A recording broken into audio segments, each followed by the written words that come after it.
सब लोग सुनोगे। अब क्लास शुरू कर रहे हैं। ये ट्रायल क्लास है।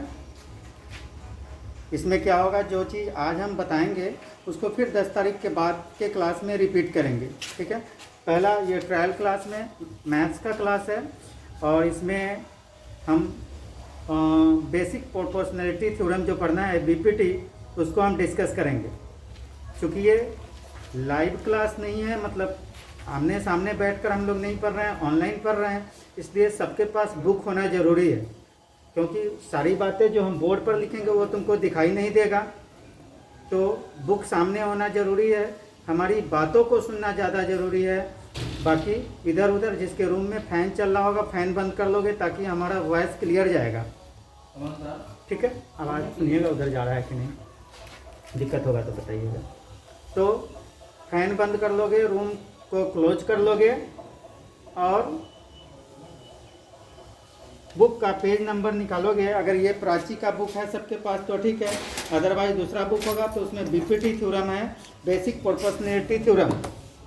ठीक है। हम बोर्ड पर लिखे हैं, जिसको दिख रहा है ठीक है, अदरवाइज बाद में उसका वीडियो बना करके भेज दिया जाएगा। बीपीटी बेसिक प्रोपोर्शनैलिटी थ्योरम, ये थ्योरम जो है वो एक मैथ्स के स्कॉलर थे थेल्स, उनके द्वारा दिया गया था, इसलिए इसका नाम थेल्स थ्योरम भी है। आवाज़ जा रहा है मुझे? थेल्स थ्योरम भी है। ठीक है। किताब में देखोगे कि इस थ्योरम का स्टेटमेंट है, if a line is drawn parallel to one side of a triangle to intersect the other two sides in distinct points, the other two sides are divided in the same ratio. हम board पे बनाते हैं इस figure को, दिखेगा तो ठीक है, अदरवाइज बुक में देखोगे।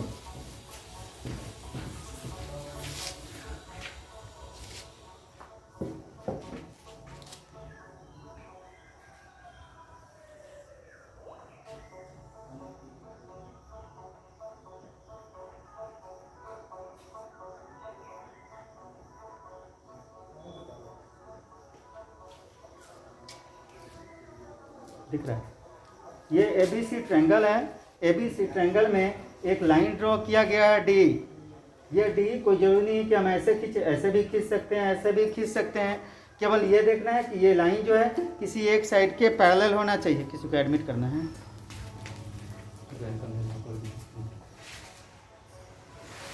क्या करना है, ये डी जो है हम इसमें बीसी के पैरेलल खींचे हैं। कोई जरूरी नहीं कि डी जो है ये बीसी के पैरेलल ही हम खींचे, है ना। इसको हम ऐसे भी खींच सकते हैं, ए बी के पैरेलल खींच सकते हैं, ए सी के पैरेलल भी खींच सकते हैं, तो किसी के भी पैरेलल इसको खींचा जा सकता है। ठीक है। तो कह रहा है if a line is drawn parallel to one side, ये लाइन डी जो है ये बी सी के पैरेलल है, किसी के दूसरे के पैरेलल भी हम इसको ड्रॉ कर सकते थे। तो बाकी जो ये दो साइड को इंटरसेक्ट करता है, मतलब ए बी को इंटरसेक्ट कर रहा है बी पर और ए सी को इंटरसेक्ट कर रहा है ई पर। ए बी को इंटरसेक्ट कर रहा है डी पर और ए सी को इंटरसेक्ट कर रहा है ई पर। ये डी जो है बी सी के पैरेलल है। ये जो लाइन हम ड्रॉ करते हैं उसको बी सी के पैरेलल होना चाहिए। इस कंडीशन में क्या कर रहा है ये थ्योरम,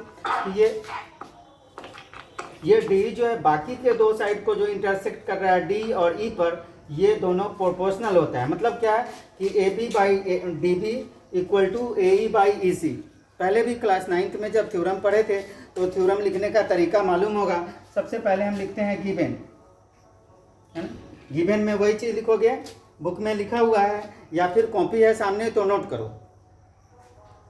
जिसके पास कॉपी है वो नोट करते जाओ, है ना। गिवन में हम लिखेंगे A B C is a triangle in which D is parallel to B C, या फिर ऐसे लिख सकते हैं a line D is drawn parallel to B C of a triangle A B C. हो गया। उसके बाद टू प्रूव, हमको प्रूव क्या करना है, ये सब हम लोग पहले भी पढ़ चुके हैं, है ना, कि कैसे लिखा जाता है थ्योरम। तो टू प्रूव क्या करना है हमको, A B by D B equal to A E by A C, ये चीज़ हमको प्रूव करना है ना। A D by D B equal to A E by E C, मतलब इन दोनों साइड का रेशियो और इन दोनों साइड का रेशियो इक्वल होता है। ये चीज़ हमको प्रूव करना है। ठीक है। उसके बाद हमको मालूम है कि उसमें हम लिखते हैं कंस्ट्रक्शन,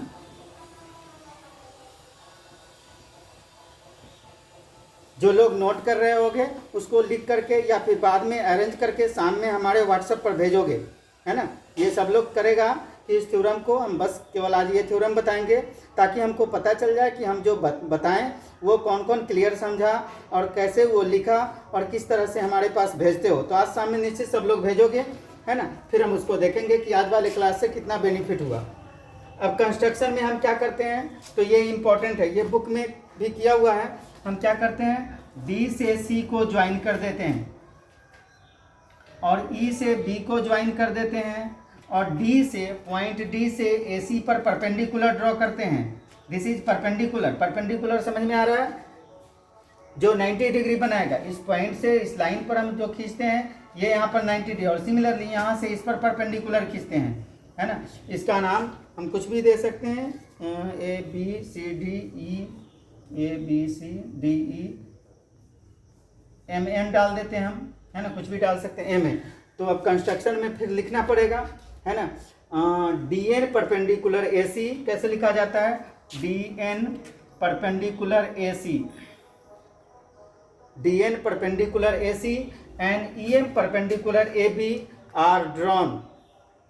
पैसिव वॉइस में लिखना है, पास्ट टेंस में लिखना है, प्रेजेंट टेंस में, पैसिव वॉइस में। D N perpendicular A C and E M perpendicular A B are drawn. Again D C and B E, D C and B are joint. इसको simply हम join करते हैं। हो गया। इतना चीज़ जब हम कंस्ट्रक्शन में लिख लेते हैं तब प्रूफ में आते हैं। हम पहले बताए थे उस दिन परसों वाले मीटिंग में, इसको एडमिट करना था, बताए थे कि जो भी चीज़ पढ़ाना होगा, पढ़ना होगा, एक दिन पहले टीचर से बात कर लेना है कि हमको क्या पढ़ाया जाएगा, उसको पढ़ के आना है। क्योंकि आज ये ट्रायल क्लास है इसलिए पढ़ के नहीं आए होगे, लेकिन अगले दिन से जो चीज़ पढ़ाया जाएगा टीचर पहले बताएंगे, उसको पढ़ करके आओगे ताकि क्लियर होगा। क्योंकि तुम्हारी बातों को हम नहीं सुन रहे हैं, सिर्फ हमारी बात सुनना है और इसी को समझना है, दूसरा कोई उपाय नहीं है। जो इंट्रैक्शन होगा वो बाद में किया जाएगा। तो प्रूफ अभी लिखते हैं। तो प्रूफ में देखो क्या लिखेंगे, है ना। हमको क्या करना है, एक बार ट्रायंगल ए डी ई का एरिया निकालना है। किताब में निकाला हुआ है, हम यहाँ बोर्ड पर निकालते हैं, दिखेगा तो ठीक है, फिर वीडियो चला जाएगा। इसका तो बोर्ड का भी स्क्रीनशॉट हो रहा होगा ना, हाँ, तो वो सब चला जाएगा। केवल बात को ध्यान में रखना है ताकि उस दोबारा सुनोगे तो क्या होगा कि एक बार हम ट्रायंगल ए डी ई का एरिया निकालेंगे। तो प्रूफ में PROOF, है ना, एरिया ऑफ ट्रायंगल ADE, है ना, एरिया ऑफ ट्रायंगल ADE। तो ADE का एरिया कितना होगा, तो हाफ इंटू, हम जानते हैं एरिया ऑफ ट्रायंगल क्या होता है, half into base into height. तो देखो बेस हमको ट्रायंगल के 3 साइड होते हैं, तीनों साइड में से किसी भी साइड को बेस लिया जा सकता है। कोई जरूरी नहीं है कि बेस साइड वाला हो, नीचे वाला हो या कोई हो, बेस जो है कोई भी हो सकता है। तो हम क्या करते हैं, हमको यहाँ पर इसको बेस लेना है, याद रखना है। एक बार ट्रायंगल ADE का area half into AD into EM, है ना। ये परपेंडिकुलर क्या होता है, चूंकि इसको बेस लिए हैं तो बेस जब इसको लिए हैं तो इसी बेस के कॉरस्पॉन्डिंग हाइट चाहिए हम। तो यहाँ पे हाइट का काम करेगा EM। तो half into AD into EM, ये हो गया एरिया ऑफ ट्रायंगल ADE। दूसरा जो इंपॉर्टेंट चीज़ ध्यान रखना है वो है कि जब हम इसका एरिया निकालते हैं ना तो इसके जस्ट सटे नीचे जो पतला वाला ट्रायंगल ये दिखता है, इसका एरिया उसके बाद हम निकालते हैं। क्योंकि इसमें बहुत सारा ट्रायंगल बन जाता है तो किसका किसका एरिया निकालना है, बस यही कन्फ्यूजन होता है। तो क्या है, उसके बाद area of triangle DBE equal to half. अब इसका बेस हमको लेना है DB, इसका बेस लेना है DB, तो हाफ इंटू DB। अब इसका हाइट क्या होगा, तो देखो ये चीज़ पहले बताया गया है कि किसी पॉइंट से किसी लाइन पर केवल एक ही परपेंडिकुलर लाइन ड्रॉ किया जा सकता है ना। जैसे ये पॉइंट है हमारा P और ये यहाँ से एक परपेंडिकुलर हम खींचे PQ। अब हमारा ट्रायंगल अगर इधर आ रहा है ना, ये ट्रायंगल नहीं, हमारा ट्रायंगल ये है ना। एक बार हम ट्रायंगल ये PQRS, अब कंसीडर करो कि अगर हम ट्रायंगल PQS की बात करें तो हमारा बेस परपेंडिकुलर कौन होगा, PQ होगा, क्योंकि ये हमने परपेंडिकुलर ड्रॉ किया है। तो क्या होगा कि पी क्यू एस का भी परपेंडिकुलर पी क्यू होगा। और जब हम ट्रायंगल पी एस आर दिखता है पी एस आर में हम इस ट्रायंगल के परपेंडिकुलर की बात करेंगे तो इसका भी परपेंडिकुलर यही होगा, है ना। इसका परपेंडिकुलर अलग से नहीं होगा, है ना, तो इसका भी परपेंडिकुलर यही होगा। तो उस परिस्थिति में हमको क्या है, यहाँ पर जब देखेंगे तो इस ट्रायंगल का भी परपेंडिकुलर लाइन वही होगा। कौन सा होगा? E M. तो half into A D B into E M, ये दूसरा केस बना, ठीक है। उसके बाद इन दोनों ट्रायंगल के एरिया का हमको रेशियो निकालना है। तो क्या हो जाएगा? Now area of triangle A D E divided by area of triangle D B E equal to half into A D into E M divided by half into D B into E M, ठीक है। अब क्या है, दोनों का जब हम ratio निकालें, हाईलाइट दिखा देते हैं। तो जब इसको हम किए कि अब एरिया ऑफ ए डी जो ऊपर निकाले थे और ये डी बी, इन दोनों का रेशियो निकालें, ये हाफ हाफ कैंसिल हो जाएगा और ई एम भी कैंसिल हो जाएगा। तो क्या बच जाएगा? A D by D B. This is equation 1। ये हमारा इक्वेशन 1 होगा। अब जितना काम हम इस तरफ से किए हैं उतना ही काम हमको इस तरफ से करना होगा, है ना। लिखेंगे उधरे जाकर हमने, उतना ही काम हमको इस तरफ से करना है। फिर हमको इस तरफ से इस ट्रायंगल का ए डी ई का एरिया निकालना है, बेस ये लेना है और हाइट ये लेना है। और फिर इधर से इस ट्रायंगल का डी ई सी चाहे ई सी डी का एरिया निकालना है, बेस ये लिखना है और हाइट ये लेना है। लिखते हैं।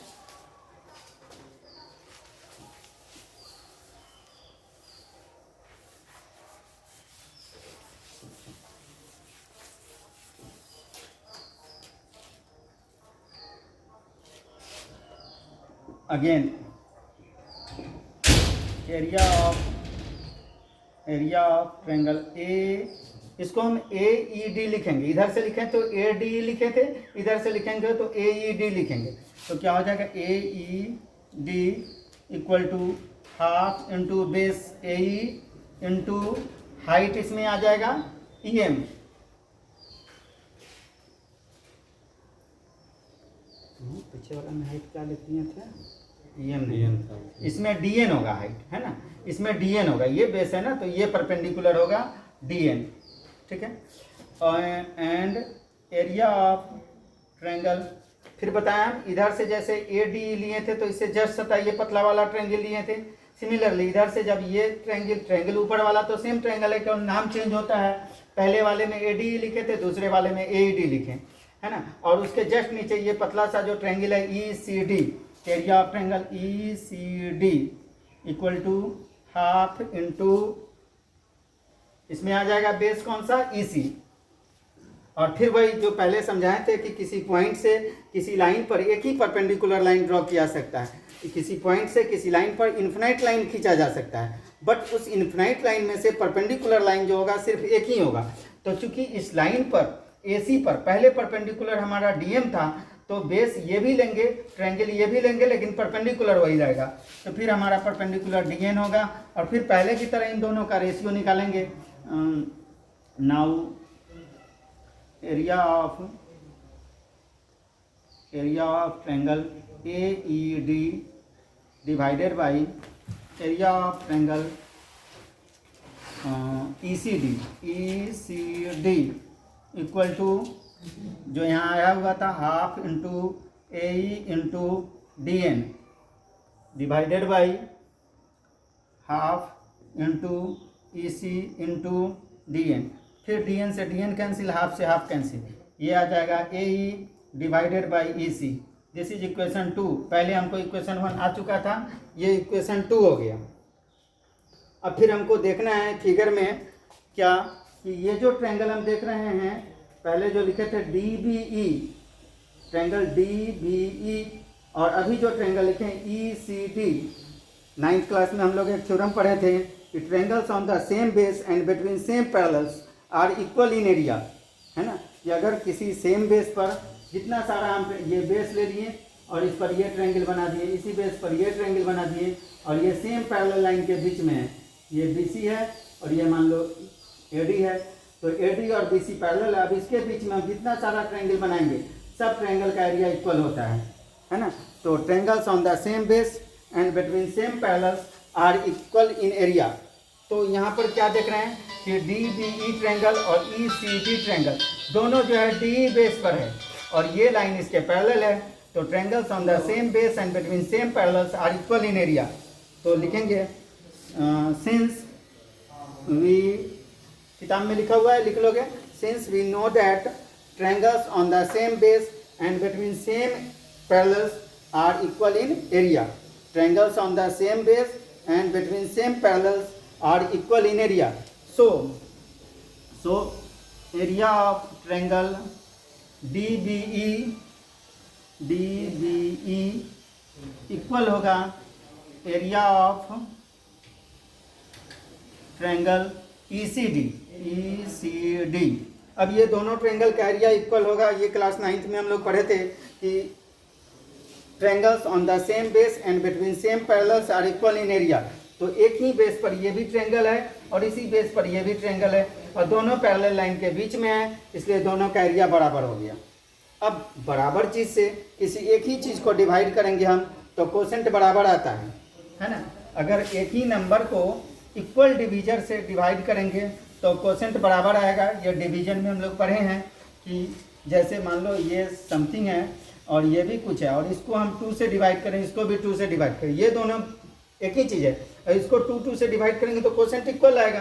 तो उसी तरह इन दोनों इक्वल चीज़ से हम एरिया ऑफ ट्रायंगल ADE को डिवाइड कर देते हैं, है ना। और area of triangle ADE divided by area of triangle DBE equal to area of triangle ECD divided by area of triangle ECD। AD नहीं, यहाँ ADE, ये ऊपर में हम एक ही चीज़ लिए हैं, एरिया ऑफ ट्रायंगल ADE, ये भी area of triangle ADE। ADE के एरिया को हम बराबर चीज़ों से डिवाइड किए हैं। ये DBE और ECD दोनों बराबर था तो इसी से हम क्या किए, दोनों को डिवाइड किए, मतलब क्वेश्चन दोनों का इक्वल आएगा, कोई प्रॉब्लम नहीं होगा। अब इन दोनों को हम क्या देख रहे हैं, ये वाला का वैल्यू हमको इक्वेशन 1 देता है और इसका वैल्यू इक्वेशन 2 देता है। तो लिखेंगे from 1 and 2, from equation 1 and 2। 1 equation को देखोगे तो इसका वैल्यू है AD/DB, ठीक है। और इसका वैल्यू इक्वेशन 2 में देखोगे तो इसका वैल्यू है AE/EC। एक चीज़ वहाँ पर ध्यान देना है कि यहाँ पर ADE की जगह हो सकता है लिखा हुआ होगा AED, एक ही चीज़ है। ADE और ADE both are same triangle, so उससे कोई फर्क नहीं पड़ेगा। तो ADE और ECD का वैल्यू दिया हुआ है DE/DC। यही चीज़ हमको प्रूव करना था, प्रूव हो गया। यही BPT है, यही थेल्स थ्योरम है। और जिसके पास बुक है, जो सुन लिया है लेक्चर वीडियो जो है, तो भेज दिया जाएगा, है ना। इसको तुम सब लोग कॉपी में बना के फ़ोटो खींच के उसका और हमारे व्हाट्सएप पर भेजोगे। कॉपी में बना के फ़ोटो खींच के और हमारे व्हाट्सएप पे सामने भेजोगे, हम देख लेंगे कितना